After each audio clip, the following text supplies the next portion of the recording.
मुंबईमधल्या ताडदेव भागामध्ये आग लागलेली आहे। अग्निशमन दलाच्या 5 गाड्या घटनास्थळी दाखल झाल्यात। यामध्ये कुठलीही जीवितहानी झालेली नसल्याचं समोर येतंय।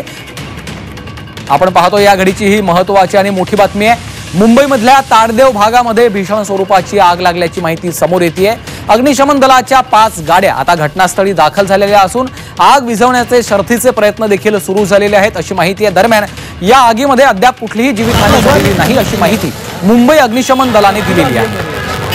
अग्निशमन दलाच्या 5 गाड्या घटनास्थळी दाखल झालेल्या असून आग विझवण्याचे शर्थीचे प्रयत्न सुरू आहेत। भीषण अशा स्वरूपाची ही आग आहे। कपिल राऊत आमचे प्रतिनिधी सध्या फोन लाईन वरून आपल्या सोबत जोडले गेलेले आहेत। कपिल, अग्निशमन दलाच्या गाड्या घटनास्थळी दाखल झाल्याचं कळतंय, नेमकी कशामुळे आग लागली आहे? जवळपास 2 अग्निशमन जवानांच्या गाड्या तिकडे दाखल झालेल्या आहेत। प्लास्टिकचं गोदाम आहे आणि त्या गोदामाला ही आग लागलेली आहे आणि रस्ता एवढा छोटा आहे की अग्निशमन दलाच्या गाड्या तिथून पोहोचू शकत नाहीयेत। त्यामुळे बाहेरनच त्या आग विझवण्याचं काम करत आहेत। प्लास्टिकचं गोदाम आहे त्यामुळे ते जो पेट आहे तो जोरात फास्ट चालू आहे आणि सर्वात महत्त्वाचं म्हणजे आजूबाजूला काही घरं आहेत, काही बिल्डिंग्स आहेत, पण ती अजून तरी लांब आहेत। सध्या अग्निशमन दलाच्या गाड्या पोहोचलेल्या आहेत आणि आग विझवण्याचं काम सुरू आहे। सध्या प्राथमिक कारण कोणतंच समोर आले नाहीये। आग विझवण्याचं कारण समोर आहे, परंतु शॉर्ट सर्किट असं एक बोललं जातं। तिथे जे स्थानिक लोक आहेत त्यांचं असं म्हणणं आहे की शॉर्ट सर्किटमुळे ही आग लागली गेली असावी।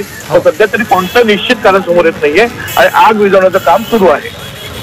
कपिल, आजूबाजूला कोणाला काही इजा झाली आहे का? यामध्ये जीवितहानी झालेली नाही असं मुंबई अग्निशमन दलाचं म्हणणं आहे, मात्र कोणी यामध्ये जखमी आहे त्या संदर्भात काही माहिती मिळते? सुदैवाने कोणतीही जीवितहानी झालेली नाही की कोणीही जखमी नाहीये। हा बंद असा गोदाम होता प्लास्टिकचा आणि अचानक याला आग लागली होती तेव्हा तिथे कोणी नव्हतं, त्यामुळे सुदैवाने कोणी जखमी किंवा जीवितहानी झाली नाहीये।